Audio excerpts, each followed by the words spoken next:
Então, muito bem-vindos, muito bem-vindas a esse encontro hoje, nessa sexta-feira, do grupo de estudos Psicanálise e Experiência Religiosa.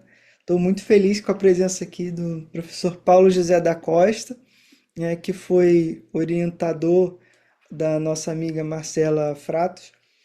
E então, através dela, eu conheci um pouco do trabalho dele. Nossa amiga Silvia Svedes aqui é uma especialista, já leu 2 livros, a tese, então vai poder interagir com o autor.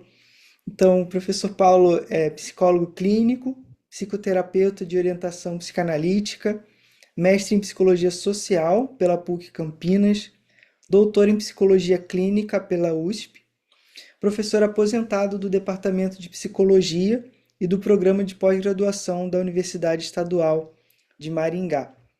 No grupo eu coloquei 2 livros dele que estão disponíveis online. Se alguém estiver assistindo a gravação depois e quiser entrar em contato, pode fazê-lo. Então, professor, sinta-se muito, muito bem-vindo, à vontade, a palavra está com você. Agradeço novamente o convite e eu fico em dúvida se eu de fato falo como eu tinha me preparado ou se a gente conversa, até porque, né, estamos em cinco e se seria mais enriquecedor se a gente, na verdade, conversasse. Fico em dúvida quanto a isso. Mas, de qualquer forma, eu vou começar falando algumas coisas e na medida em que vocês quiserem, a gente pode conversar, enfim, durante ou depois, sinta-se à vontade, tá? Então, nessa relação entre mito e a mitologia e psicanálise, como eu já fiz um comentário, de longa data eu venho estudando e, e sempre me chama atenção a especificidade dessa relação e que alguns aspectos eu vou tentar expressar aqui na minha fala, né? E, nesse sentido, né, quero destacar que a relação do saber científico com o saber mítico, ao longo da história da construção do conhecimento humano, tem sido muito ambivalente, e ocupando, ora, um lugar de destaque, ora, considerando que esse saber mítico é algo impuro e que não deveria fazer parte das discussões das chamadas ciências.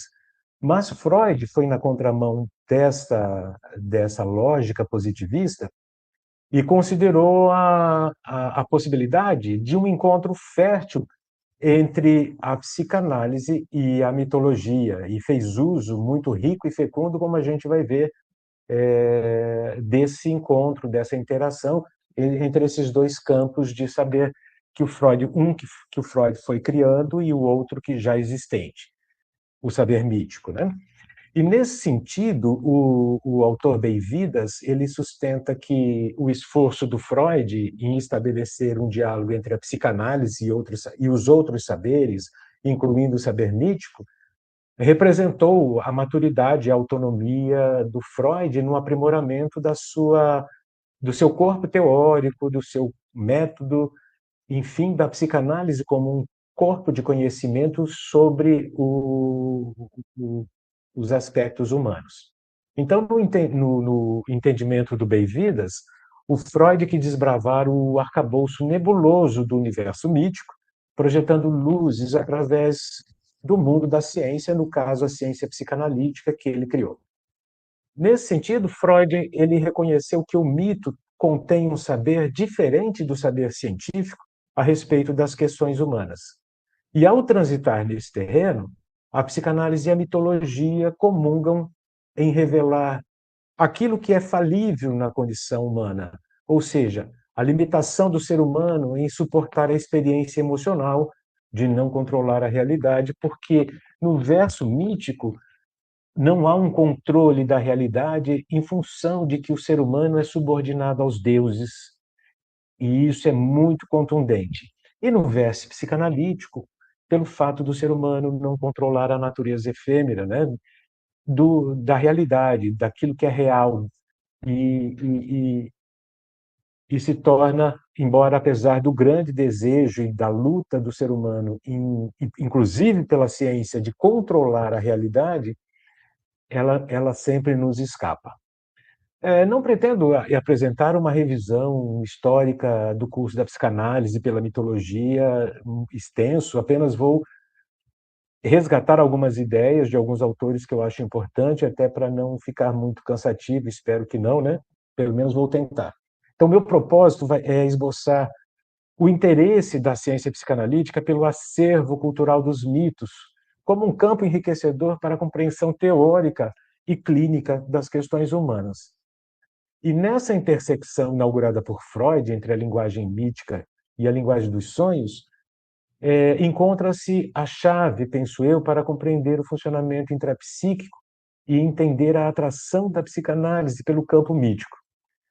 Assim, desse modo, o discurso mítico tem servido como um valoroso instrumento de investigação do psiquismo para a psicanálise e representa um componente importante da fundação da estrutura do edifício psicanalítico desde as primeiras construções freudianas. E cito muito rapidamente dois exemplos, os conceitos de complexo de Édipo e de narcisismo, que se fundam eminentemente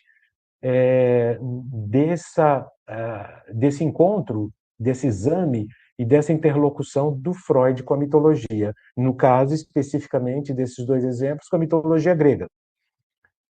Mas ele se interessava pelas mitologias de modo geral, embora ele tivesse uma tendência maior e um interesse maior pela mitologia grega. Então, Freud inaugurou o uso da mitologia como fonte de conhecimento do inconsciente, entendendo que as elaborações míticas como tentativas originais de compreensão acerca do funcionamento da mente humana, bem como das tentativas de dar sentido às experiências e os dramas humanos, representando uma riqueza substancial para a psicanálise.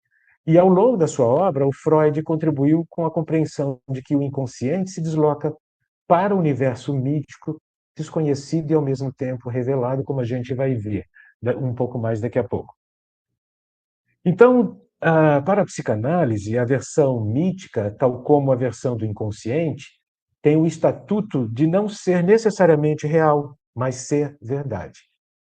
Para a teoria freudiana, o mito é uma fala do inconsciente que narra uma realidade indizível. E segundo o Antônio Muniz Rezende, o mito permite-nos falar sobre experiências que não podem ser descritas cientificamente. E nas palavras de Souza e Rocha, o mito é um saber que nos atravessa, sem que o saibamos.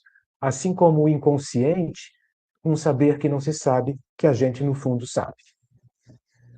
Em consoante sentido, a Eva Migliavacca, ela explica da seguinte forma: aquilo que o mito conta é mito, mas aquilo que o mito ensina não é mito, é realidade humana. Também a autora afirma que, apesar da sua aparência fantástica, o mito toca em questões reais e até vitais para o ser humano. E na contramão das críticas que a filosofia da ciência faz ao saber mítico, tratando de maneira pejorativa, considerando as teorias frágeis como mitologias, Bion, um autor contemporâneo psicanalítico importante, também enunciou que tanto o legado mítico de civilização quanto os mitos privados ou a versão pessoal dos ferramentas analíticas importantes para a ciência psicanalítica. Freud atribuiu continuidade, então, entre o conteúdo fantasiado do mito e o conteúdo atuante, tanto nas perturbações mentais quanto nos processos psíquicos normais. E, a partir dessa perspectiva, ele recomendou o exame da mitologia como uma fonte fértil de leitura sobre o humano para a formação dos analistas. E, como sugere Sapienza, também se constitui como reserva mental para a prática clínica. Freud, então, equiparou a função do mito à do brincar, porque ambas as funções, tanto do mito quanto do brincar, prefiguram processos mentais que são universais e são impregnados de fantasias, deformados, mas sempre murmurando os vestígios daquilo que a nossa mente carrega de mais antigo, de mais arcaico, de mais primordial. E Ávila metaforiza que os mitos dão acesso ao umbigo do inconsciente. E é uma expressão interessante essa do umbigo do inconsciente, né? Por se referir a um cerne, onde se abrigam certas fantasias muito arcaicas e encenam os conteúdos primordiais vinculados à cena originária, à vivência intrauterina, à castração, ao assassinato e à polimorfia das vivências mentais em termos do perverso polimorfo. E Teses e Orlandi ressaltam o trabalho pioneiro de Abraham, e que em 1913 destaca que os mitos são um produto onírico da idade infantil da humanidade e que configuram-se como pistas para entender o significado da história psíquica do homem. Nesse sentido, no entendimento de Zimmermann, o acervo mítico ele representa para a psicanálise uma forma de dimensão analítica, já que os mitos contam a pré-história da mente. Emílio Hashimoto também igualmente contribuem para o reconhecimento de que as narrativas míticas, por um vértice, como fontes especulares da universalidade humana, e por outro, como pilares de sustentação dos conceitos psicanalíticos. Concordando com essa ideia, Martínez também coloca que Freud fez do mito um recurso importante, tanto no plano epistemológico e conceitual, quanto no plano da manifestação do próprio psiquismo e da cultura. E parafraseando Emílio Hashimoto, os mitos são marcos da humanidade que podem ser considerados símbolos da cultura e também do caminho do inconsciente para a consciência. Assim, se evidencia o papel do mito no contexto psicanalítico, com uma força pujante, porque eles nos permitem pensar nas marcas da humanidade, não só no aspecto coletivo, mas daquilo que reside no aspecto individual de cada sujeito, no caminho da experiência de se constituir como ser vivo e na constituição, portanto, do mundo e dos indivíduos como sujeito.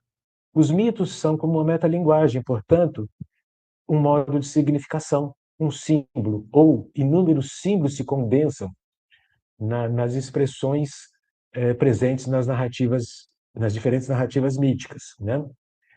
E o Freud, em dois importantes trabalhos, que são o Delírios de Sonhos na Gradiva, de Jensen, e sobre as teorias sexuais das crianças, ele já aludia à intersecção entre as primeiras interrogações acerca do mundo na história social do ser humano e das primeiras teorias infantis de origem e a realidade na história da criança. Nesse sentido, seriam as representações pulsionais infantis que se colocariam em cena e criariam os mitos, assim como também os jogos, os espetáculos, a poesia, os sonhos, a arte, por exemplo. E como observa Fontanari, a arte não cria, ela torna visível, porque a força da criação mítica, porque toda a narrativa, um parênteses, toda a narrativa mítica, ela está no contexto não só religioso, do qual ela provém, mas, sobretudo, artístico, porque toda narrativa mítica é uma forma de arte por si só. Então, a força da criação mítica, ela nasce do impasse e ou da fenda entre o desejo e a negativa. Assim, como vou trazer a ideia de Martínez, que, segundo essa autora, o sofrimento psíquico ele marca o nascimento do ser humano e nos remeterá sempre aos paradoxos estabelecidos entre o desejo e a sua interdição, entre a sexualidade infantil e a lei, não importa a idade da pessoa humana. E dessa imposição cultural de uma renúncia, não somente nasceu a própria civilização, mas toda a riqueza da produção humana, entre elas a criação mítica.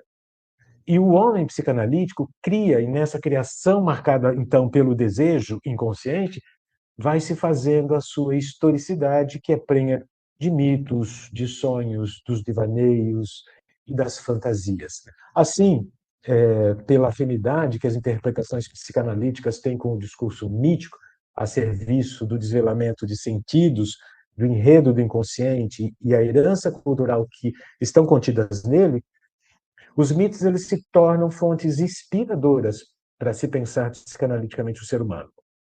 Ademais, os mitos ressoam como mistérios, embora as narrativas se expressem muito objetivamente, eles são carregados de mistérios. Eles são versões para o sofrimento da vida humana e tecem a história pessoal e social do ser humano como pessoa, como indivíduo, como inserido no seu ambiente social e como expressão da sua individualidade. Também, conforme propõe Fontanari, a psicanálise compreende, então, tanto uma perspectiva da narrativa mítica enquanto uma produção cultural que é subjetivada por um determinado grupo humano, quanto a perspectiva subjetivadora do mito sobre o humano. Então, há uma construção de dupla mão, né? Então, o ser humano cria um mito, mas ele também, ao criar um mito, esse mito se torna subjetivador num retorno de transformação nesse próprio ser humano que o criou. E nos próprios termos, então, desse autor, do Fontanari, os mitos ele residem na fenda entre o pensamento que é individual e a linguagem que é coletiva. Por isso, a linguagem mítica ela é sempre coletiva. Ela, embora alguém, um indivíduo, possa tê-la criado, ela, à medida que ela se constitui como linguagem, ela se torna um produto coletivo, portanto, cultural. E nessa perspectiva, a psicanálise reconheceu que, embora funcionem como formas primitivas de pensamento e sejam narrativas expressivas da cultura de um determinado povo, os mitos apresentam a universalidade de sentidos para os conflitos do psiquismo. Nesse mesmo sentido, o Jean-Paul Vernant, que, embora ele não seja psicanalista, não, inclusive ele já faleceu há alguns anos, ele reconhece as criações míticas como uma abordagem simbólica e como herança cultural da humanidade, ressaltando que esse patrimônio mítico ainda incide no mundo contemporâneo como força de organização psíquica ante a necessidade ainda atual, na contemporaneidade, de se explicar os fenômenos desconhecidos, tanto da natureza em geral, quanto da própria realidade humana, precisamente. Então, a linguagem mítica, a versão freudiana, o reprimido precisava ser ventilado, falado, refeito nas suas associações de conteúdo, e precisava ser encarado de frente, trazido à luz. Nesse sentido, Souza e Rocha se aproximam dessa ideia quando comentam que a figuração simbólica do mito recebeu relevo na obra freudiana como uma função de representação, pois o que é recalcado precisa ser simbolizado, revelando o conteúdo latente do inconsciente. Em sentido amplo, Versiani também concorda que a travessia do homem pela estrada da vida é metaforizada por esse universo simbólico das narrativas míticas.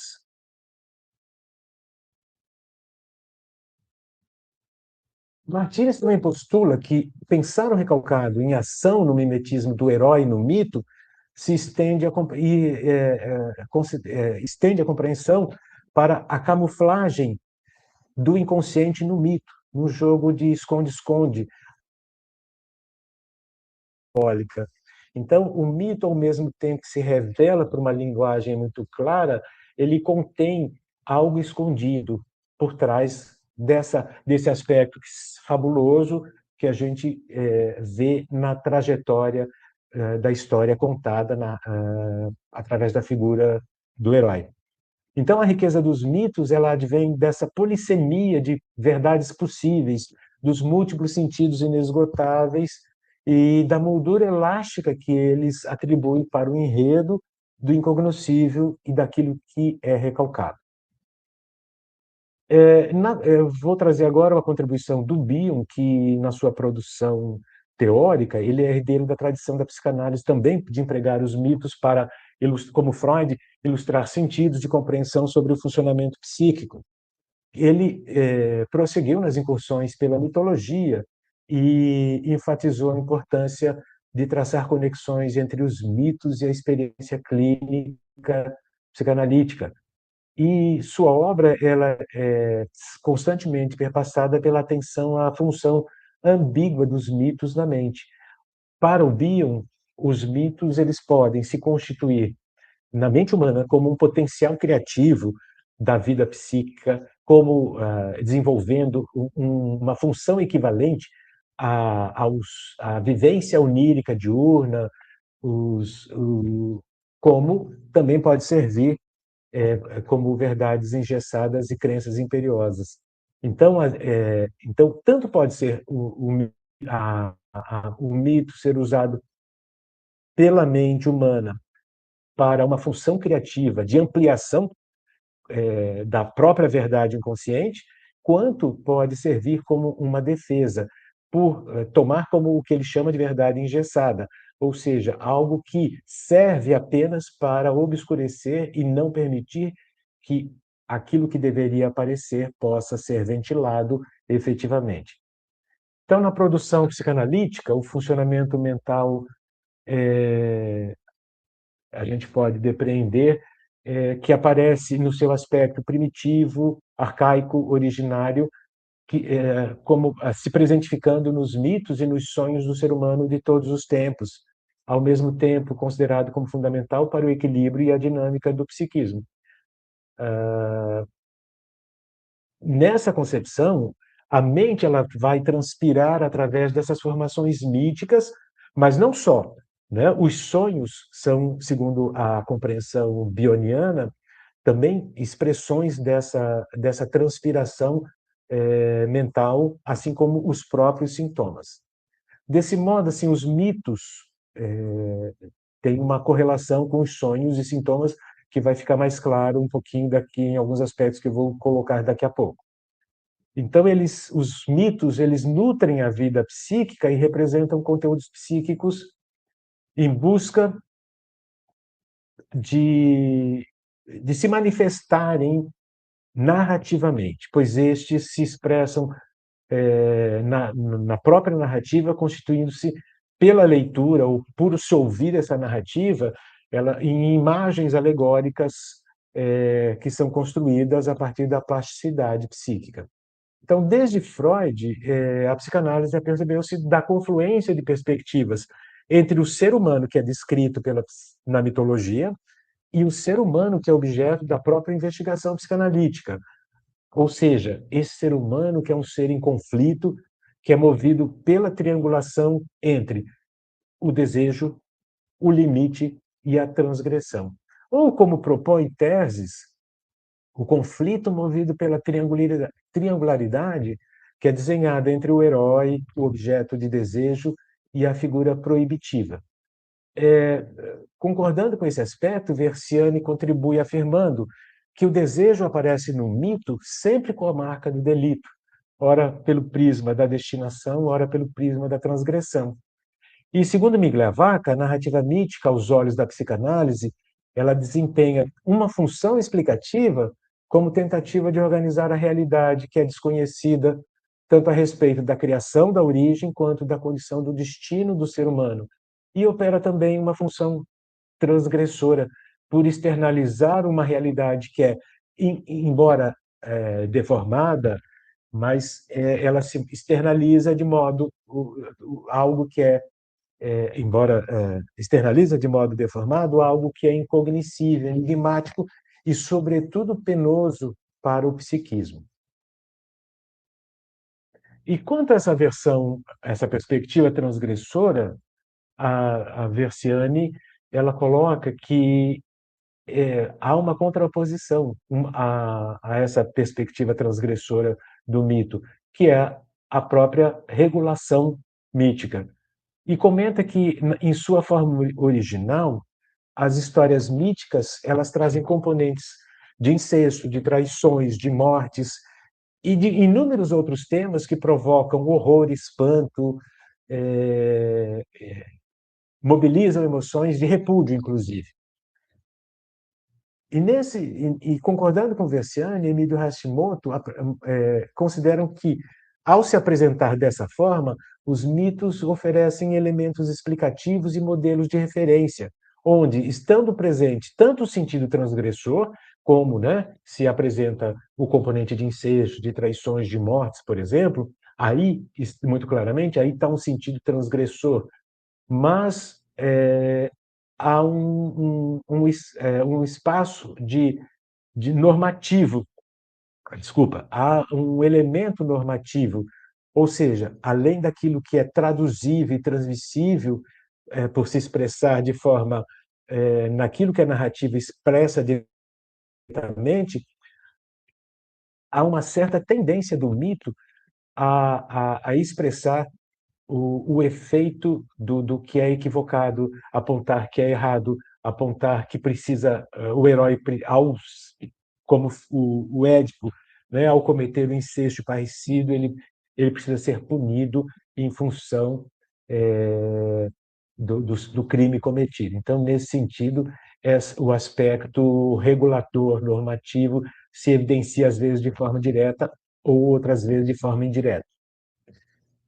A produção mítica, então, teria, além da função de expurgar emoções violentas de certa forma, ao expurgar, obter um certo prazer pela descarga, o propósito também tem o propósito de ordenar, de controlar e de civilizar esse ímpeto do desejo através da função do sentido normativo que eu coloquei agora há pouco. Assim, o mito narra e é narrado também pelo pêndulo da atividade psíquica, que vai transitar desse modo entre as duas perspectivas, transgressora e normativa, entre o que é selvagem e o que é divino, entre o que é sagrado e o que é profano, entre a vida, o que é a morte, entre a pulsão e a defesa, e, em última instância, entre o que é certo e o que é errado, num certo nível. E quero resgatar um ponto da história do movimento psicanalítico que se refere ao Otto Rank, que foi o primeiro autor psicanalítico que ofereceu à psicanálise, ao conhecimento psicanalítico, uma contribuição original, ao reconhecer que a relação análoga, que existe uma relação análoga e muito íntima entre os sonhos e os mitos, referindo-se assim dessa forma aos conteúdos e aos jogos de forças psíquicos que emanam dessas criações, tanto mítica quanto onírica, e propôs que a interpretação do mito como um sonho da humanidade. E Freud, vendo nessa criação do Otto Rank muito sentido, ele assumiu essa ideia e concebeu muito claramente na sua obra o mito como um sonho acordado de um povo.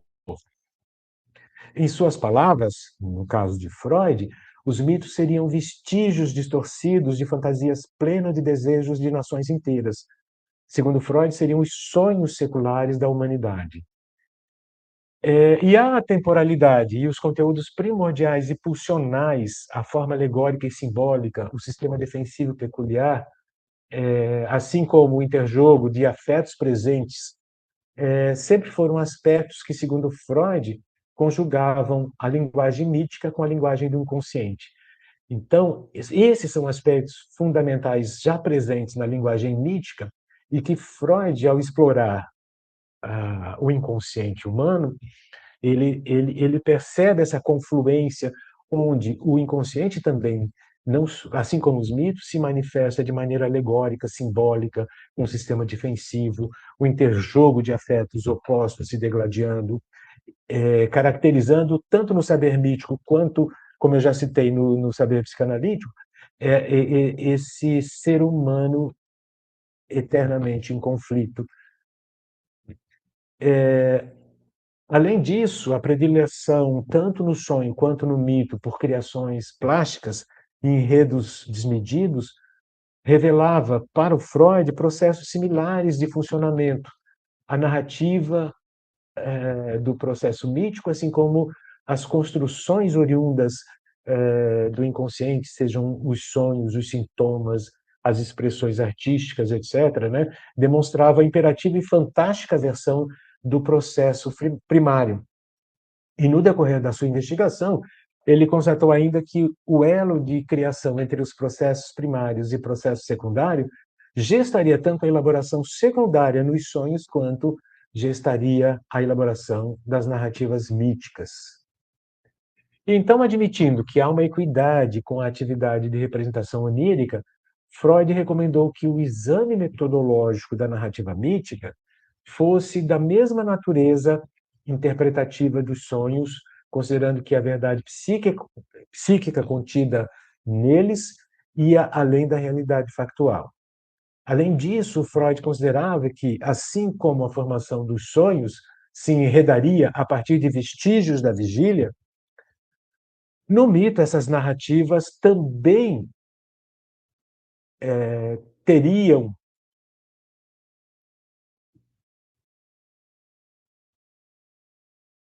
Desculpa, gente, só um pouquinho. Já estaria também. Me perdi aqui, por favor, me perdoem. Tranquilo, professor.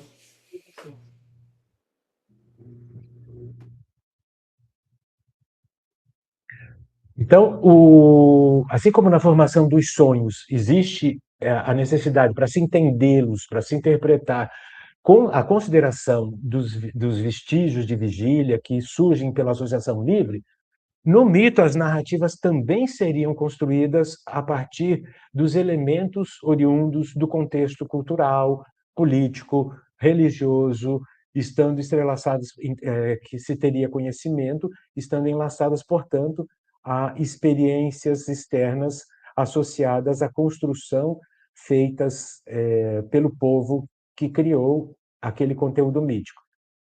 Miglavaca, ela também retoma a ideia de que os mitos eles só conservam o seu potencial para auxiliar a compreensão da vida psíquica se eles forem compreendidos de acordo com o contexto mental do povo que criou determinada narrativa mítica. E assim, com Freud, a psicanálise aprendeu a atribuir a preeminência do conteúdo e do mecanismo de comunicação intrapsíquico do mito ao seu envelope estrutural, ao conjunto, ao modo como é construída toda a narrativa mítica. E assim a mitologia, da mesma maneira que os sonhos e as formações dos sintomas, tornou-se um terreno muito fértil, como a gente sabe, de investigação do jogo de forças que se embatem continuamente no interior da mente, da nossa mente. Em concordância com isso, Fontanari ele vai explicar que o mito ele se situa numa área intersubjetiva que fica na transição entre as mentes de um grupo, de um agrupamento humano, atualizando-se sempre a partir dos nossos anseios e preocupações num sonho coletivo, que seria um modo de realizar desejo e resolver certos problemas conflituosos daquele agrupamento humano que cria determinada narrativa mítica. E também de impor um sistema de crenças, convicções e, portanto, uma maneira de ser. Porque em todas as culturas que criam determinadas mitologias muito particulares,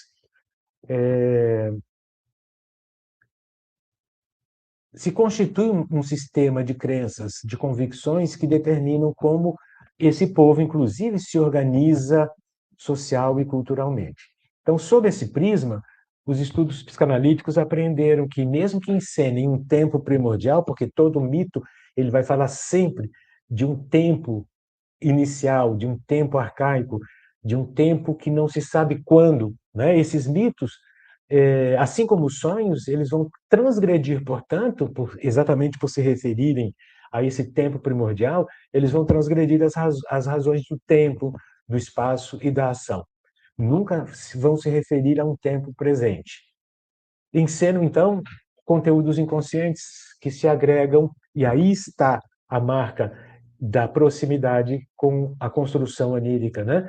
Eles se agregam em condensações e se revestem em deslocamentos, e por isso que as narrativas míticas, assim como os sonhos, podem ser lidas, ouvidas, compactuadas nos seus conteúdos mais diversos e compreendidos pela racionalidade humana. Contudo, há sempre, por esse processo de condensação e deslocamento, algo a mais que se esconde por detrás daquilo que é visível, audível, compreensível na narrativa em si. Então, os mitos, eles vão metaforizar sempre experiências emocionais, atribuindo, através justamente do que os constitui, que é o discurso simbólico, forças e atualidades às fantasias e variantes da humanidade, gravitando, então, em torno de algo que é desconhecido dentro de cada um de nós, ou como expressão de um determinado agrupamento humano. E retornando àquilo que eu chamei de pioneirismo de Otto Rank, é preciso frisar o relevo que ele deu à metáfora do herói mitológico, que em sua trajetória ele transporta sempre dilemas do grupo humano, indo além da hipótese de disseminação cultural de conteúdo simbólico dos mitos pelo mundo. Essa é uma das funções das narrativas míticas. O Rank, ele apontou, sobretudo, a existência de pensamentos elementares como um conteúdo uniforme, como um protótipo único mesmo da disposição da mente humana. Então, algo que é invariável, algo que permaneceria, mesmo que com modificações superficiais e adjacentes, mas que permaneceria como uma invariância. Nessa perspectiva, então, o herói emprestaria um rosto aos conflitos humanos. Então, cada herói da narrativa não está falando só do seu conflito propriamente, mas através do seu conflito particular, ele estaria manifestando elementos dessa comunidade maior do qual ele faz parte enquanto expressão do ser humano. Então, tal como nos sonhos, o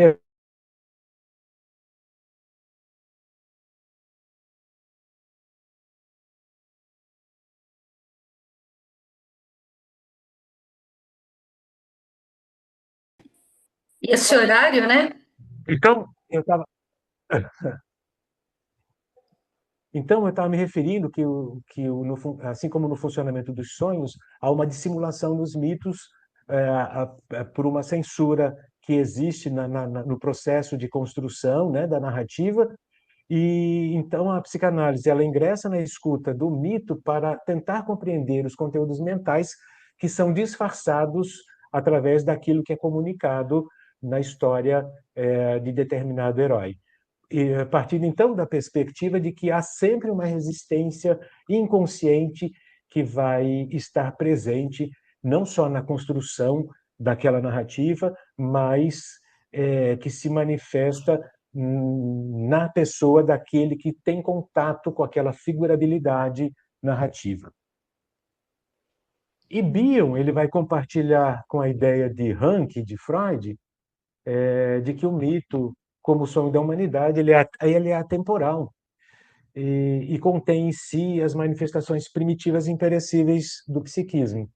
Ele categorizou os mitos assemelhando-os aos pensamentos oníricos que representam estados mentais potenciais de expressão para a linguagem consciente e albergam a arbitrariedade dos sentidos. Então, desse modo, aquilo que a gente vê, percebe na narrativa mítica, são expressões dessa linguagem consciente subjacente à narrativa objetiva, às quais a gente consegue racionalmente identificar e concatenar as ideias presentes na lógica narrativa. E nesse entendimento, o mito pode representar, então, uma apresentação de fantasias muito elementares e vão funcionar em como ser no idioma do inconsciente. A linguagem do inconsciente, então, é que engendra a linguagem mítica propriamente e a institui como uma âncora simbólica coletiva. Deixa eu tomar água, gente, só um pouquinho.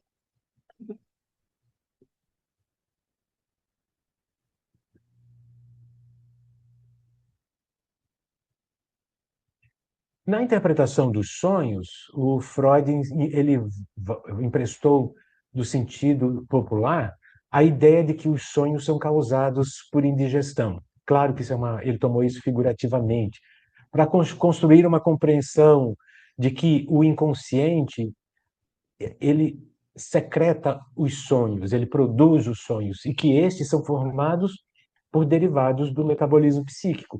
né, presentes naquilo que eu já comentei, que vão ser transformados pela elaboração onírica, prenhes de condensação e de deslocamento.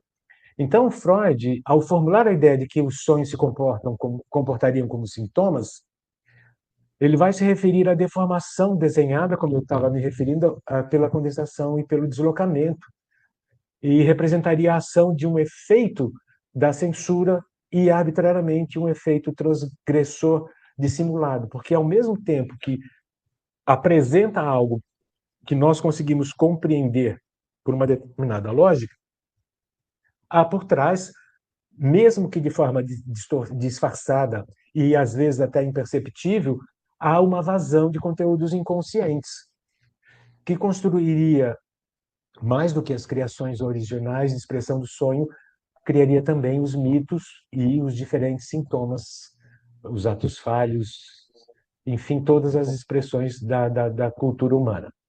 Então, para o Freud, as histórias míticas elas foram criadas a partir de ideias e desejos que são considerados inadmitidos na consciência pela censura coletiva e ressurgem do inconsciente do grupo humano à superfície de forma disfarçada e em que são narrados. Ou seja, aquilo que a mente humana ela não consegue pensar como conflito intrapsíquico direto propriamente, então ela vai condensar, ela vai deslocar e vai transfigurar como conflito mítico. E sobre isso, a Eva Migliavacca, ela comenta que uma das funções do mito é a de possibilitar ao grupo humano e ao indivíduo o contato com aspectos próprios seus que o atemorizam, favorecendo a elaboração de conflitos e ao deslocar para o universo mítico conteúdos psíquicos. Claro que essa elaboração pode questionar as suas múltiplas possibilidades e níveis e diferenciações. Isso é um assunto complicado que a gente pode conversar depois. E no entendimento do Rank, os resíduos infantis da mente é que retornam daquilo que o Freud já chamava da novela familiar e que são transferidos para a trajetória do herói e para o enredo mítico. Ele entendeu a projeção como um mecanismo psíquico formador dos mitos, né? E que forjando, portanto, através dessa criação, uma solução temporária e simbólica para as fantasias referentes à curiosidade sexual e às rivalidades oriundas das relações intrapsíquicas com as imagens parentais. E nas palavras dele, os mitos são criados pelos adultos através da regressão a essas fantasias primordiais da infância. Então, dito de outro modo, os afetos e as impressões infantis que rompem, de algum modo, no psiquismo, conservam-se e se imprimem na formação dos sonhos e na criação dos mitos. Sempre nesse processo, né, de deslocamento, condensação, onde a elaboração onírica se faz presente na sua especificidade e, por isso, são interpretáveis. Considerando, então, que as narrações míticas, como uma versão social de experiências emocionais profundas, sonhadas pelo psiquismo humano, para a psicanálise, em Freud e em Bion, o trabalho onírico do sonho, num equivalente com o mito, representaria uma qualidade da ação psíquica narrativa e, além da função escritora, transformaria experiências emocionais e as impressões sensoriais em algum tipo de pensamento que possibilitaria, através do trabalho analítico, ser melhor compreendido o que tem latente. Bion destacou que o pressuposto de Freud de que os sonhos e as formações anímicas, assim como os mitos, portanto, são processos de pensamento ricos de pensamento e que servem para a exploração e a compreensão e ampliação do psiquismo. Bion explica que o mito se constitui como uma construção primitiva de proto-pensamentos que se organizam em narrativa como uma forma de expressar sentidos sobre o primado do desejo de conhecer. Então, a narrativa mítica seria assim reconhecida como um modelo de funcionamento porque expressaria movimentos mentais na sua maneira de construir as diferentes formas narrativas. Segundo Blian-Denis, os mitos oferecem um meio privilegiado de abordar os conteúdos de pensamentos e de tudo aquilo que é presente no psiquismo humano.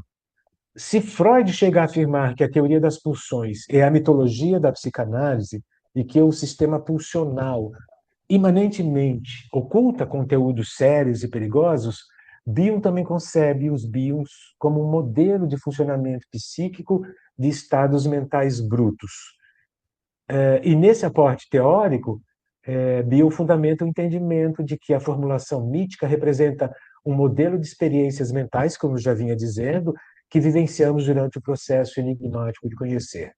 Então, nesse sentido, novamente reafirma a ideia de que a construção mítica sempre vai ser, em última instância, a expressão dessas experiências mentais do ser humano diante da sua curiosidade, diante da sua necessidade, diante do seu desejo de conhecer a realidade que o cerca e que, por nesse processo, vai se defrontar sempre com aquilo que a gente vinha falando, com a falha, com o impedimento, com o sofrimento, com a proibição. E no curso dessa ideia, o discurso vivo da mitologia constrói, então, uma experiência emocional tecida através da linguagem para tornar compreensível aquilo que, de outra forma, não seria acessível ao ser humano. Desse modo, a gente pode conjecturar que Freud e Bion perceberam uma função de elaboração onírica nos mitos, né, e seja no sentido de transmutar, de modificar a coisa em si para satisfazer os desejos, na compreensão freudiana, seja de conter determinados conteúdos para poder transformá-los e tornar possível o entendimento consciente. Freud observa, então, que a elaboração onírica ela absolutamente não pensa, ela não calcula e não julga. Ela restringe-se a dar às coisas uma nova forma. Ele admite, assim, a exigência de que a estrutura do sonho e também do mito precisa possuir para que esse exterior racional seja inteligível. E é a partir desse exterior racional inteligível, num processo associativo, como que já tanto no sonho quanto de compreensão mítica, que precisa ser destrinchado para se chegar ao cerne do que está por trás daquela narrativa, seja onírica, seja mítica. Além disso, tanto Freud quanto Bion, eles compõem no tocante à existência de uma categoria de pensamentos latentes e que esses propiciam um trânsito tanto no nível do inconsciente para a pré-consciência, quanto permite que, ao se ter acesso ao manifesto conscientemente, explorá-los numa decodificação interpretativa e, portanto, desveladora do sentido inconsciente.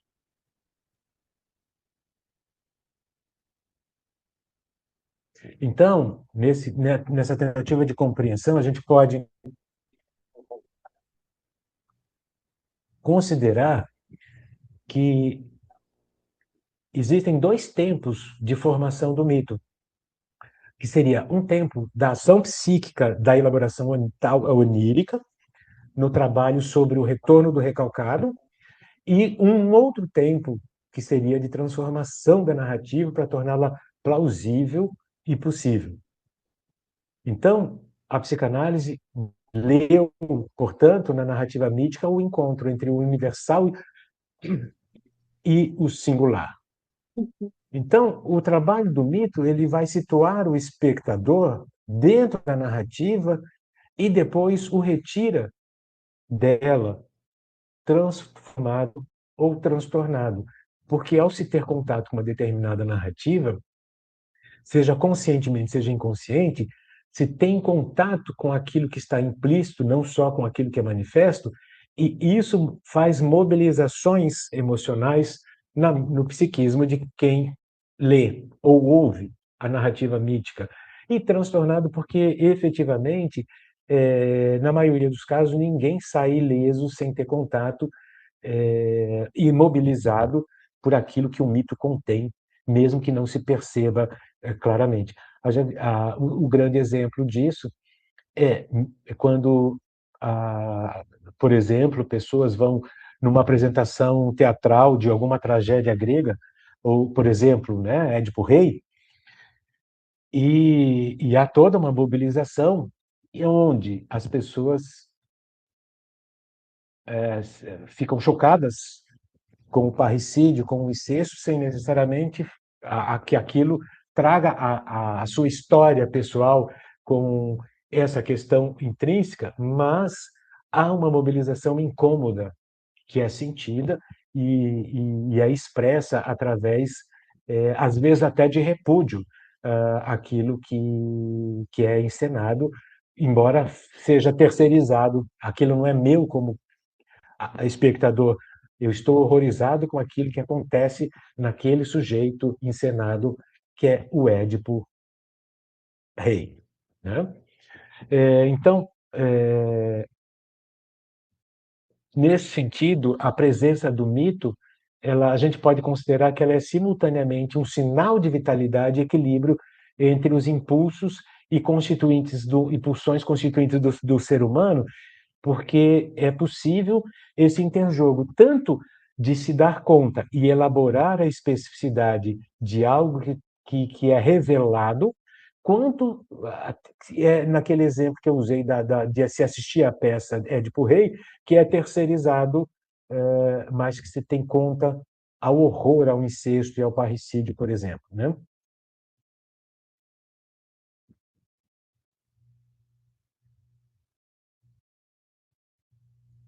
Resgatando, certo? Resgatando não, desculpa, sintetizando um pouquinho o que eu já vinha falando, nós podemos pensar que o pensamento mítico ele representa então uma alusão cognitiva mais antiga da história da humanidade, quando em certo momento o ser humano teve a necessidade de examinar a si mesmo, a história, a origem, o destino e suas vicissitudes. Esse se defrontar com essa necessidade é que deu origem aos mitos mais antigos, mais primordiais. E vejam que essa necessidade ainda é premente, ela é existente, mesmo com todo o arcabouço científico, cultural, de avanço tecnológico, nós, como humanos, ainda temos essa necessidade que os seres humanos mais primordiais também tinham, de examinar a si mesmo, a sua história, a sua origem, o seu destino e as suas vicissitudes. E por isso os mitos antigos ainda se fazem presentes e chamam tanto atenção, assim como os mitos são reatualizados de diferentes modos e outros são criados de acordo com a vivência contemporânea. Mas isso também é uma outra discussão que a gente pode conversar um pouquinho depois. Então, o que eu quero ressaltar é que os mitos, eles significam a tentativa de examinar o humano que é realizada pela atividade mental de cada pessoa e de cada povo, tanto naquilo que eu apontei já antes, no sentido de criar o mito, quanto de ser influenciado por essa criação que se desdobra em, em, em uma via de mão dupla que eu já comentei.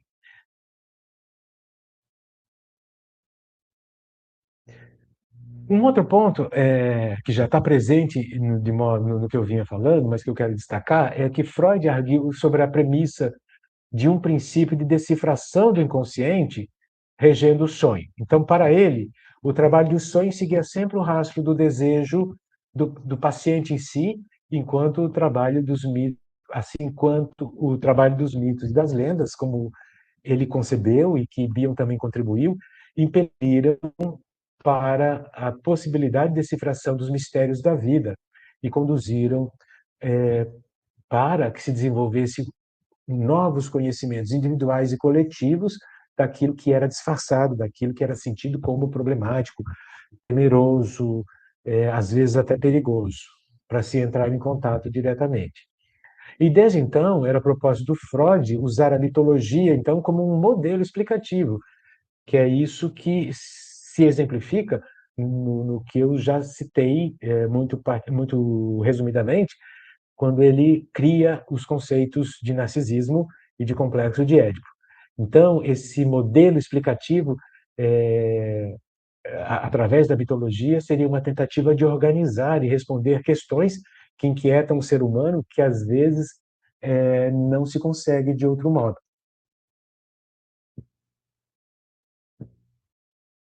Então, as narrativas míticas, por tudo isso que eu vim falando, elas nasceram da necessidade humana de aquietar a consciência diante do reconhecimento das verdades que surgem da relação desse humano com a sua condição, com as condições próprias da natureza, e que muitas vezes são verdades penosas, que o ser humano não controla nunca ou não controla o tanto que gostaria.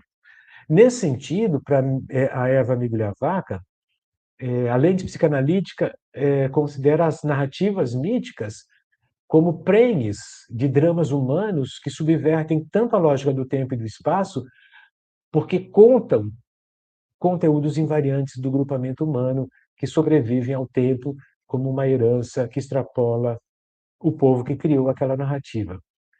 E assim a psicanálise, prevalecendo o mundo mental como objeto de interesse e de investigação, apresenta um convite para pensar os mitos de forma a ultrapassar a borda da coerência social, política, histórica e antropológica, né? E quero trazer a ideia de Martínez, que ressalta a imbricação tanto do inconsciente quanto da historicidade na construção da narrativa mítica e sustenta a especificidade da lente da psicanálise para a investigação do mito, para a qual o inconsciente tece a própria historicidade do homem psicanalítico, ora com os fios dos fatos, dos acontecidos propriamente, que a gente pode reconhecer porque são testemunhados, ora com os fios dos fatos que são fantasiados e sentidos, e nem por isso deixam de ser testemunhados e sentidos como verdadeiros. Então, o verdadeiro não é somente, como eu citei logo no início, a ideia de que não é só aquilo que é vivido na realidade e testemunhado, mas no sentido da realidade externa. Mas aquilo que internamente se vivencia, se fantasia, é testemunhado e, portanto, se constitui numa verdade.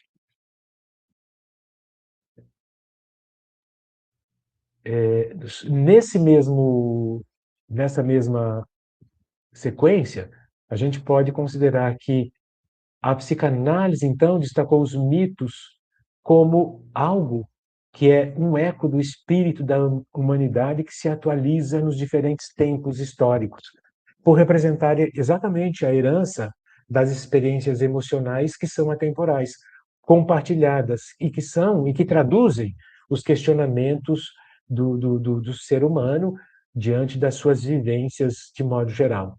É, Embora esse eco, o espírito da humanidade, possa, em mitos de diferentes épocas, se apresentar sob diferentes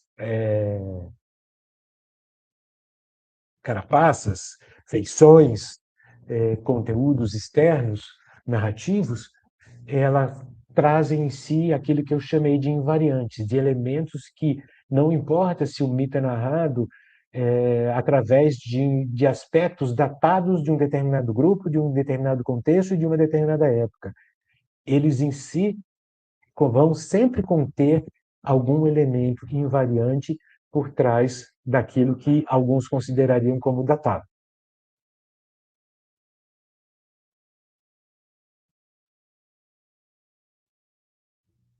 Então, Migliavacca vai considerar que o conteúdo humano que é dramatizado nos mitos é examinado pela psicanálise e vão comungar tanto o saber mítico quanto o saber psicanalítico de uma ideia que se refere ao que a autora chama de enigma comum a ambos os campos, que é uma expressão que vem, inclusive, do mundo grego antigo, que é o conhece-te a ti mesmo. E nas palavras de Fleming, o enigma da esfinge, que a gente encontra lá na história mítica de Édipo, ganha em Freud o sentido de ser um enigma da condição humana. Então, a psicanálise ela vai reconhecer que a incapacidade de pensar cega o ser humano para a realidade e subjuga o seu destino.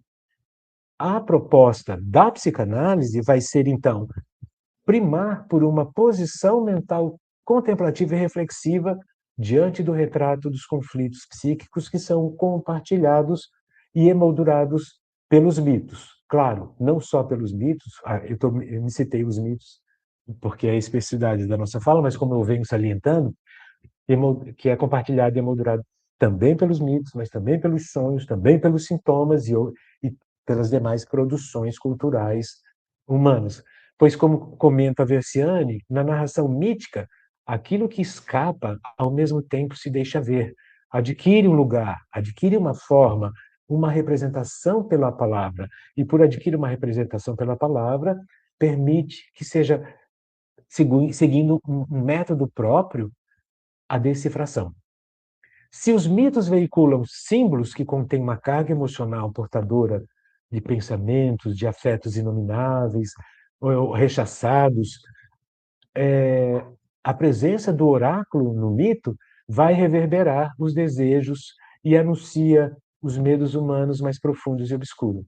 Então, para Miglavaca, dando sequência a esse conteúdo que eu venho expressando, o saber psicanalítico ele apresenta uma possibilidade de decifrar a mensagem do inconsciente através da escuta, tanto dos sonhos, que é bem conhecido, quanto dos mitos, para, para o entendimento daquilo que é mais profundamente humano. E a autora ela propõe pensar a função oracular dos mitos, referindo-se à linguagem enigmática veiculada pelas encenações obscuras do enredo mítico. Paredes, o oráculo, quando ele aparece no mito, é sempre uma linguagem enigmática, nunca é uma linguagem direta, é sempre decifrável. Então, nesse sentido, a função que ela aborda da função oracular nos mitos, é preciso que se reconheça também que a ação psíquica há uma função de expressar sentido e se nomear algo desconhecido. E isso possibilita uma espécie de convite para que algo então se torne compreensível, decifrável na sua, porque querendo ou não, se entenda ou não, se consiga ou não decifrar, não deixa de ser portador de sentido. Então, clinicamente, é a partir dessa tentativa de compreensão, o paraanalítico é entendido como um campo simbólico de uma espécie de função oracular também, por buscar, através de se almejar, entender, compreender aquilo que até então é incognoscível, buscar meios que se possa significar aquela experiência emocional e dar um sentido possível naquele momento do encontro do paraanalítico a esse enigma de si mesmo, né, no processo de conhecer a si mesmo. Embora o saber mítico propicie ao ser humano esse desvelamento da realidade humana, daquilo que é profundamente humano, também aceita, que é também aceito pela psicanálise, o uso que se faz desse conhecimento que é enunciado pelo mito e pelo trabalho interpretativo na experiência analítica, vai engendrar transformações e crescimento mental, psíquico, por ser um processo rico de expansão, de conhecimento e de reorganização do processo psíquico. Migliavacca, nessa perspectiva, ela compartilha com a gente, enquanto leitor, a ideia de que na descoberta e na posse daquilo que em si é destrutivo está uma chance do ser humano crescer e de conquistar uma nova relação para consigo mesmo e com o mundo que o cerca. É a partir daí, então, dessa descoberta e dessa busca de ampliação, de crescimento e de conquista, que o ser humano pode vir a estabelecer o verdadeiro diálogo interno, que passa a ocupar a posição de um ser que se relaciona com seus conteúdos mentais de uma forma mais favorável, mais ampliada, menos restritiva, menos defensiva, sem necessariamente ficar submetido às forças defensivas em função daquilo que desconhece. E só então é que se dá a reconciliação entre, segundo a autora, entre o Deus e o criminoso que todos nós portamos no nosso interior. E só então é possível a realização daquilo que define propriamente o ser humano na sua ambivalência, na sua ambiguidade. Então, a psicanálise ela vai surgir como um método pelo qual o indivíduo pode desenvolver a consciência de si, de tal forma que a influência do pensamento mítico no psiquismo pode ser então reconhecida, presentificada e utilizada a favor do crescimento pessoal. Ainda segundo Migliavacca, só o conhecimento ela abre caminho para a integração dos aspectos infantis e do adulto no pensamento mítico e do pensamento científico, daquilo que um homem mítico se presentifica no nosso psiquismo como aquilo que é próprio da nossa racionalidade, do homem racional que nos constitui também. O mito, então, ele não perde o seu lugar com a ampliação e o desenvolvimento humano, mas que o seu uso é, então, transformado e não é abandonado enquanto expressão mítica, pura e simplesmente, mas que é necessário extrair desses mitos a base para novas aquisições no plano psíquico. Por outro lado, a Eva Migliavacca ela vai salientar, porque estamos falando que ele serve para essa ampliação, por um processo de interpretação psicanalítica, seja naquilo que se chama da psicanálise extramuros, da psicanálise ou psicanálise aplicada, ou psicanálise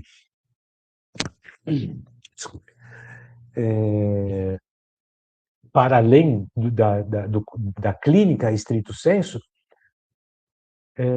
assim como no próprio contexto da relação analítica entre paciente e analista, é necessário a necessidade de que o esforço analítico, no sentido de que os conceitos não sejam intrusivos a essa escuta que se faz do elemento mítico, e que esses conceitos não cerceiem a riqueza dos sentidos da própria narrativa mítica. Ela ressalva que a perspectiva da psicanálise é interpretar o humano narrado no mito e não interpretar o personagem do mito. Pois, se a interpretação do sonho ela se vale de sentido a partir das associações que o sonhador faz acerca daquilo que foi sonhado, no estudo psicanalítico dos mitos e as associações que emanam da relação entre vão a essa esses conteúdos que, assim como as associações do sonhador, serão aquelas que emanam da relação entre a narrativa e o que é mobilizado no arcabouço inconsciente do analista investigador, com um amparo da perspectiva do conhecimento analítico e, sobretudo, levando-se em consideração o cenário histórico-cultural em que aquela produção mítica se constituiu. Desse modo, sim, examinar, penso eu, em conjunto com vários autores que eu citei, examinar a mitologia com os olhos de curiosidade criativos da psicanálise é descobrir uma espécie de laboratório com inúmeras possibilidades de respostas e de outras tantas indagações que enriquecem e nos possibilitam uma ampliação fundamental de compreensão do fenômeno humano. E para Bion, a função das histórias míticas é a de conjugar e de armazenar emoções violentas que se expressam nas narrativas. E para Migliavacca, essas histórias surgem para preencher lacunas que, se não ficassem abertas, provavelmente inundariam o homem com a sua angústia insuportável. Então, nesse sentido, isso que eu estou colocando é uma forma de resgatar aquilo que eu já disse, daquela função transgressora do mito, mas da função normativa, do processo de camuflar, tanto como no sonho, dos aspectos de condensação e deslocamento, da elaboração onírica propriamente, mas também que trazem a possibilidade de decifração, de compreensão de algo que, em si, contraditoriamente, é feito para obstruir o acesso ao latente, mas ainda assim, aquilo que é construído como narrativa se trai permitindo acesso ao mesmo conteúdo latente. E aí quero trazer também a contribuição de Ávila, que, segundo ele, as criações míticas elas surgem e se perpetuam em função da sobrevivência da mente humana, como uma necessidade de sobrevivência da mente humana, né? Então, os autores de referência que eu trouxe, eles vão destacar que o apelo emocional e a reverberação dos mitos para além do espaço e do tempo demonstram que não importa se determinado mito foi criado, por exemplo, no período arcaico da civilização grega ou da civilização hindu, etc. Mas os conteúdos dos mitos de diferentes tempos, de diferentes grupamentos humanos, vão se constituir em elementos invariantes que reverberam e vão servir, na atualidade, vão servir de condições para que nós nos ampliemos na contemporaneidade como seres humanos, como vão contribuir para que nós, humanos, na atualidade, construamos outros mitos, tanto mitos pessoais como mitos compartilhados, de acordo com as nossas necessidades como grupos humanos. Enfim, não sei se fica clara a minha intenção ao trazer ou ao construir dessa forma a minha exposição, mas o meu intuito era mostrar assim o quanto tantos mitos de diferentes culturas, de diferentes tempos, se articulam com a contemporaneidade, exatamente porque eles funcionam exatamente como o sonho, como as produções dos sintomas, como as outras produções humanas, mas particularmente o sonho, pela sua natureza específica, tão trabalhada pelo Freud, a gente vai encontrar isso nos próprios mitos. E o que eu quero destacar é que, para quem gosta, evidentemente que nem todo mundo gosta de ler ou de ouvir mitos, né? Pensando na humanidade em geral. Mas quem gosta vai perceber que a experiência de contato com a mitologia de diferentes povos vai permitir que a gente consiga oxigenar a nossa forma de pensar. E acho que é por isso que o Freud recomendou que o analista em formação estudasse a mitologia, porque isso auxilia ele no contato com essas invariantes humanas. E que o Bion vai ser mais específico na contribuição do estudo dos mitos no pensamento clínico, porque ele coloca muito claramente, num dos textos dele, se não me engano, é na grade, a grade em que ele estimula que o analista faça esse exercício de ter contato com o mito, deixar se impregnar pela narrativa e associe livremente no seu próprio psiquismo, na sua própria mente, porque isso vai ajudá-lo a perceber não só coisas novas interpretações, melhor dizendo, naquela narrativa, como ele vai se perceber o próprio processo de pensar aquele mito, né? Então, não é só um movimento para fora, é um movimento para si, para o seu processo de como ele está fazendo aquilo dentro da sua mente. É isso. Desculpa se eu me alonguei demais, ou se eu não fui suficientemente claro. E me abro para questões, para dúvidas, enfim, que vocês quiserem e puderem. Muito obrigado, professor Paulo. Estava aqui pensando que a oportunidade de gravar vai nos dar a chance também, mesmo quem está aqui, de rever, de pensar, porque você trouxe uma chave para a gente de algum modo, até revisitar os mitos com essa perspectiva, né? Como você trouxe agora no final, subjetivar os mitos de alguma forma, né? Não sei, é porque minha escola é francesa, lacaniana, então talvez seja um termo muito lacaniano, mas é trazer para a própria subjetividade essa elaboração, né? Enquanto eu te ouvia, bom, eu tive uma notícia muito boa que saiu meu diploma de teologia na PUC-Rio, depois de 9 anos de curso, agora eu também sou teólogo. Apareceu aqui no e-mail. Parabéns. Obrigado. E estava aqui pensando que a Silvia provavelmente tem muita coisa para te perguntar, ela gosta desses autores. Eu teria duas curiosidades, assim, se pudesse mencionar. Uma é, como você mencionou, o Freud, ele enfatiza muito a mitologia grega, mas a gente vê também influências egípcias e outras, né? Se você puder falar brevemente, assim, eu tenho essa curiosidade porque eu não tenho total clareza de até onde ele foi, vamos dizer assim. Por exemplo, não vejo as questões as questões atuais que revisitam mitos indígenas, africanos, daquela época acredito que não estava ainda né, mas tinha uma coisa do asiático, né, do oriental. Então, eu sei que ele tinha um breve percurso pelo, como é que chama, Bhagavad Gita. O Bion, né? O Não, Bion, O né? Bion, isso. O eu estava Bion que pensando estudou. não, do próprio Freud, né, Freud?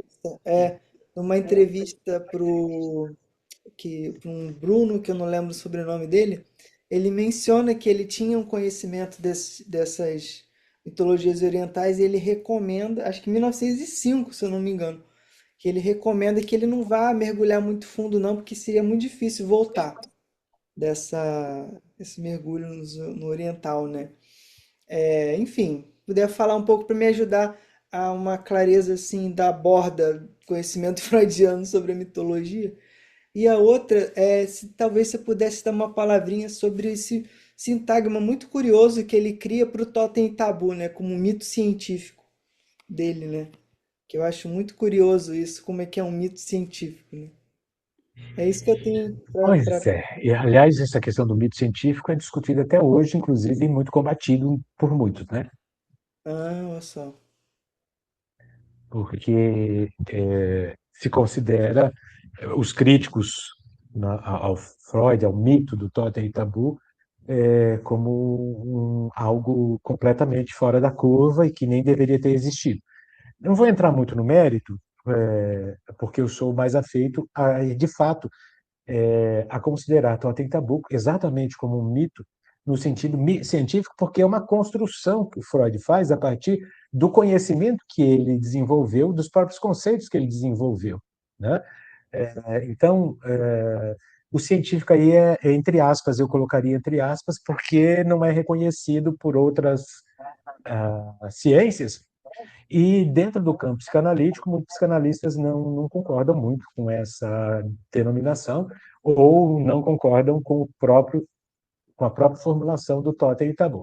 Mas, como eu disse, eu sou mais favorável à ideia do Freud de considerar o totem e tabu como um mito, exatamente, independente se é científico ou não, como uma tentativa de construção de sentido para uma questão que nós nunca provavelmente teremos acesso diretamente, não é? Então, por isso comecei falando de trás para frente na sua questão, a minha visão, porque a riqueza de Totem e Tabu está exatamente em se propor como um mito. Ele não está propondo como uma verdade absoluta científica, né? É uma verdade como a minha experiência subjetiva comigo mesmo, por mais que não seja vivida factualmente e medida e externamente, mas é testemunhada de algum modo por mim mesmo e eu posso tomá-la como uma verdade subjetiva, mas é uma verdade, né? Não sei se faz sentido o que eu estou dizendo, mas é a forma de eu ver o tal do mito, totem e tabu, e que eu valorizo muito, exatamente como eu disse, pela tentativa do Freud responder a uma questão que, de outro modo, nem a antropologia responde, nem a arqueologia responde, propriamente. E ele né, a partir do conhecimento que ele desenvolveu, vai utilizar daqueles pressupostos e criar uma possibilidade explicativa. Acho que por essa possibilidade explicativa, né, um mito científico. Mas esse científico, efetivamente, tem que entender de que científico se está falando. Como Por se essa fosse para trás, né, professor? Que houve uma construção de modelo pelos mitos, e aí, a sim, partir da sua experiência clínica, foi se tornando uma teoria. Então, é como exato, se colocasse depois, né? Um mito exato, científico, né? exatamente. Então, exatamente, com isso que você está falando faz muito sentido mesmo. E é, eu esqueci a primeira questão que você colocou, Bruno. Sobre o limite do conhecimento de Do Freud, Freud. isso. Sim, certo. Das mitologias asiáticas, Isso. né? Até onde eu conheço, o Freud tinha um certo conhecimento das mitologias asiáticas, particularmente a hindu, mas não era vasto, até onde eu sei, o conhecimento dele. Ele também tinha conhecimento, um relativo conhecimento da mitologia egípcia, mas não era tão vasto assim. O conhecimento vasto dele era sobre mitologia grega, e isso ele deixa claro na obra. Ele lia a Ilíada e a Odisseia já adolescente. Isso está Hum, registrado é. em algumas biografias dele. Então, a paixão pela mitologia grega, ela é desde muito cedo, desde que ele estava fazendo seus estudos lá ainda muito jovem. E Hum, isso permanece, embora ele se interesse por outras mitologias, mas o estudo dele das outras mitologias não vai tão a fundo quanto foi. A marca disso, na minha compreensão, é que ele não usa mitos, embora o que ele construiu sobre mito, sobre a compreensão das mitologias, sirva para qualquer mitologia, de qualquer povo, o conhecimento vasto e profundo dele é na mitologia grega, e tanto que ele não usa nenhum mito como modelo de outra mitologia hindu, egípcia, ele vai usar como modelo mitos gregos, né? Principalmente os dois exemplos que eu dei, o complexo de Édipo e o narcisismo. Exatamente porque Eros e não Tânatos era também, fácil. né? Oi? Thanatos, isso? O Tem Eros e outros mitos. Tânatos. Isso. muito Acho que aí interessante. a contribuição é do Bion, né? Silvia quer falar Sim, aí? quem Fala vai comigo. trazer a contribuição dos mitos mais orientais, inclusive não só hindu, mas inclusive babilônicos, é o Isso, Bion. É ele que vai é o Bion. incorporar. Exatamente, é o Bion. E no tempo do Freud, o Otto Rank, né? Que faz essa retomada de É, números, né? Lá no Nascimento. Como é que é o nome? Esqueci, Nascimento do escapou. herói. Nascimento do Herói. Nascimento do herói. o Então, nascimento do herói. na minha visão, sim, o Rank faz isso. Na minha visão, o Rank não foi muito. Esqueci o adjetivo que usar, né? Ele não foi muito contemplado, não foi muito valorizado, eu acho, né? Uhum. Embora eu reconheça, como eu na minha fala eu coloquei, que o Freud vai incorporar a ideia do Rank muito fortemente, e isso fica muito claro em toda a obra do Freud. Fora aquilo, o Rank praticamente é esquecido na psicanálise, né? Uhum. Sim, Então, o próprio texto, O Nascimento do Herói, praticamente some, não se fala, não se estuda. não é? Isso só foi retomado por alguns autores muito posteriormente, tanto que, pelo menos, eu não posso generalizar em absoluto, mas até onde vai o meu conhecimento, a própria ideia de que o mito é um sonho da humanidade, é uma experiência coletiva sonhante, é, é, todo mundo achava que era só do Freud, mas na verdade era do Rank.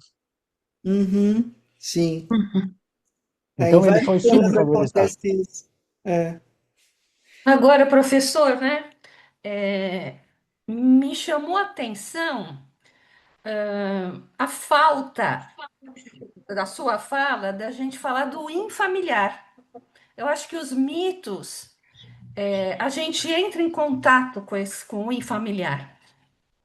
Sim, é verdade. Eu não usei esse termo porque eu fiquei. Enfim, eu tenho que reconhecer assim que, por mais que eu tenha experiência, uma certa ansiedade, uma certa preocupação, assim que sempre que eu vou falar, me toma. Então, para evitar não correr certo risco, eu não usei esse termo.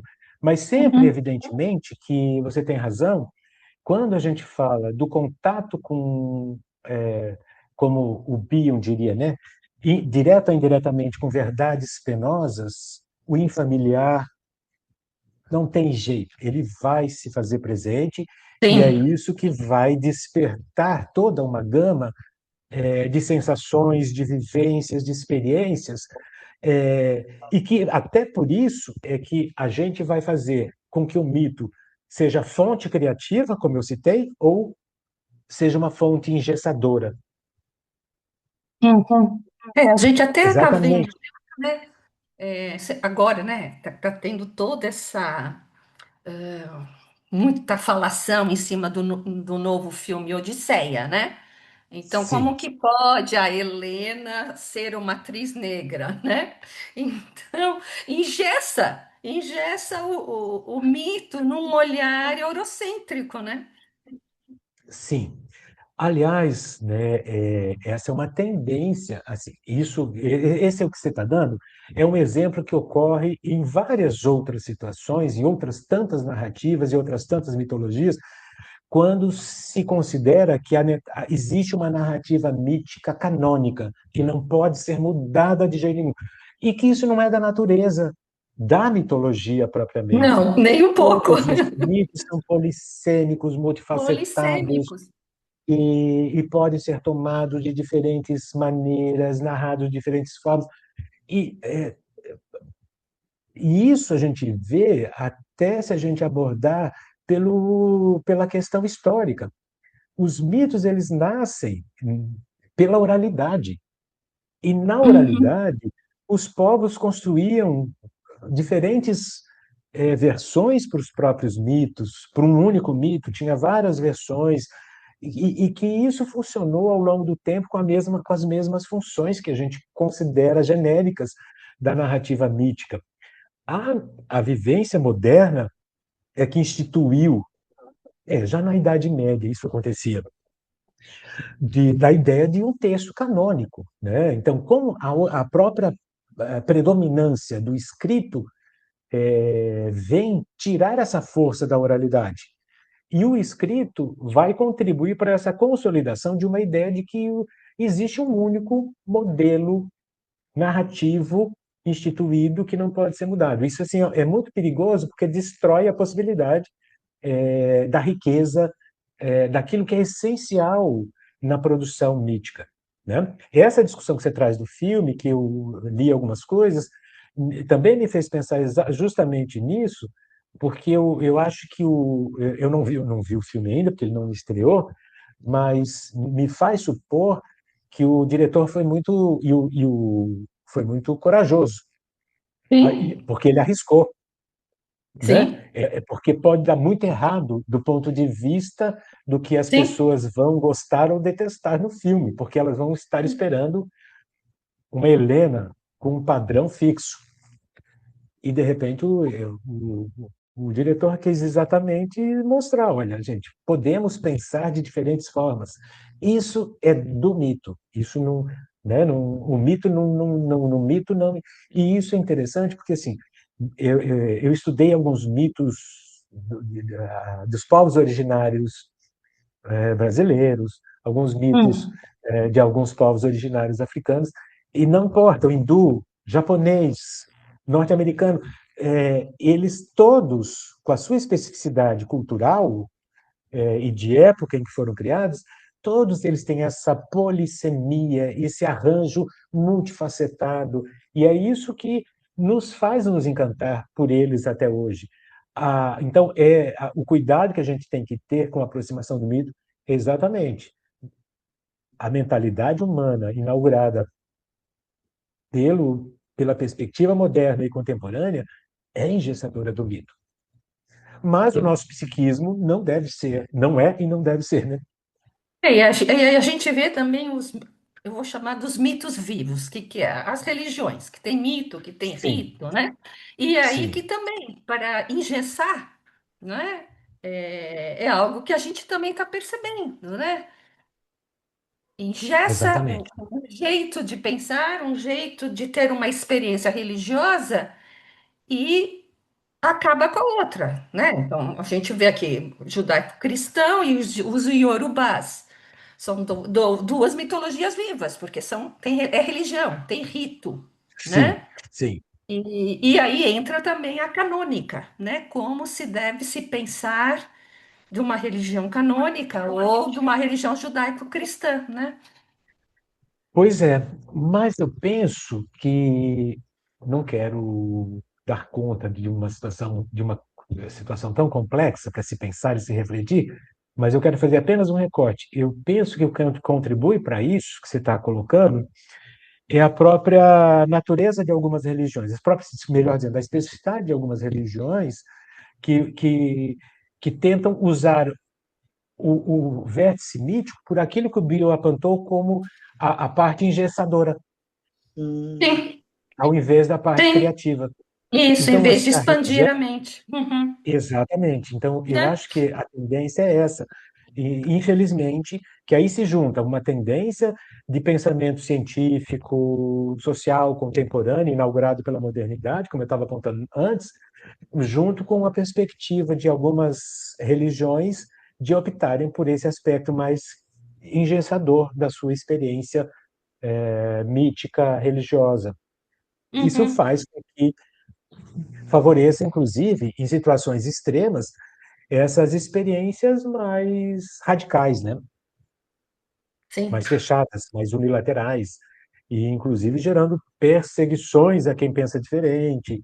Então, assim, é muito perigosa essa função engenhecedora, porque pode, de situações cotidianas mais leves até situações, de fato, de perseguições instituídas, Violência, né? né? Uhum. Sim. Que acaba O que aconteceu trazendo. aqui em São Paulo, né? Que os policiais entraram armados por causa de um Sim, desenho da Yansan. exatamente. Isso é um exemplo do engessamento assim terrível, que tem uma expressão não só individual da perspectiva daquele pai que faz a denúncia, mas de um grupo que não consegue parar para pensar e questionar o que estão fazendo e como deveria ser a abordagem daquilo, própria mais adequada, e segue um padrão assim, olha, unilateral, fechado, perigoso, né? uhum. Gente, eu vou ter que interromper porque eu vou dar uma aula sobre o caso Hans, um pouco mais de 10 minutos. Quero agradecer demais a presença do Paulo, que trouxe toda uma vida de pesquisa, né? Sim, 5 livros. vamos ter que assistir outra vez a sua aula, professor. É Foi muito verdade, legal. Agradeço muito, viu? 5 livros sobre mitologia, E psicanálise, agradeço aí realmente, pelos links gratuitos, né? realmente, Ah, eu que olha, agradeço a oportunidade e se tiverem alguma dúvida, quiserem me mandar por WhatsApp ou por e-mail, meu e-mail é sempre acessível. E, enfim, é uma temática que eu gosto muito, sempre nesse vértice com a psicanálise, e me coloco à disposição para solucionar algumas dúvidas, discutir alguma questão que queiram, de outra forma, por outros meios. perfeito.